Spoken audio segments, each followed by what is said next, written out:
Well, to discuss that a bit further, we're now joined with Mr. Eric Draitser, who is the founder of StopImperialism.com, who's joining us live now via Skype from New York. Thanks a lot for joining us. Now, what do you believe is the root cause of this disapproval of the government?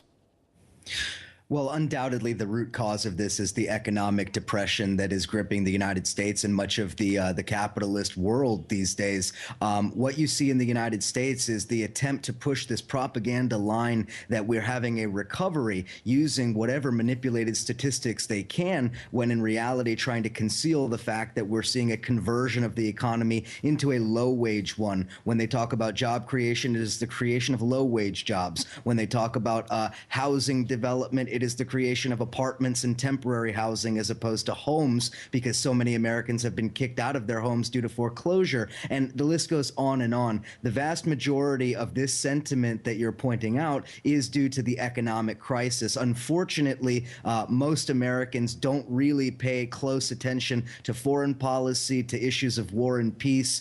They see them as peripheral issues, things that are always in the news. But the economy, I think, is the primary driver of these numbers. And the fall of Obama's approval rating really signifies that there are many segments of the American population that are tired of Obama's rhetoric, that are no longer buying the propaganda of hope and change. So then how dangerous will this be for the government going forward?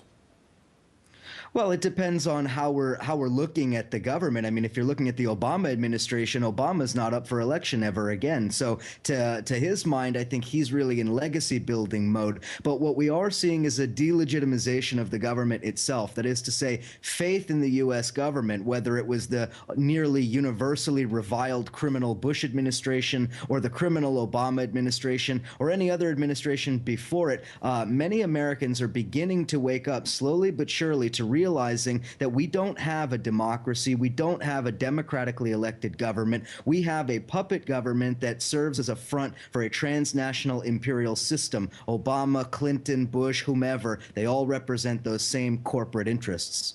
So you mentioned foreign policy as not being one of the priorities of most Americans. How will that hurt them, though, in the future, considering the fact that the U.S. has spread its wings so far? Oh, well, it's a shameful commentary on the state of the U.S. population. The fact of the matter is the United States is engaging in rampant imperialism, perpetuating genocides all over the world, waging economic warfare and subversion against peaceful nations like Iran and others. So it speaks volumes about the disconnected nature of the United States. But remember also that in the midst of an economic depression, people's primary concern is going to be survival for themselves and their family. And I think that is the reason why I'm saying that this is what's driving these numbers more so than foreign policy, though, of course, more people are waking up to the fact that the United States is a war machine, and hopefully, slowly but surely, we can chip away at that and roll back this empire.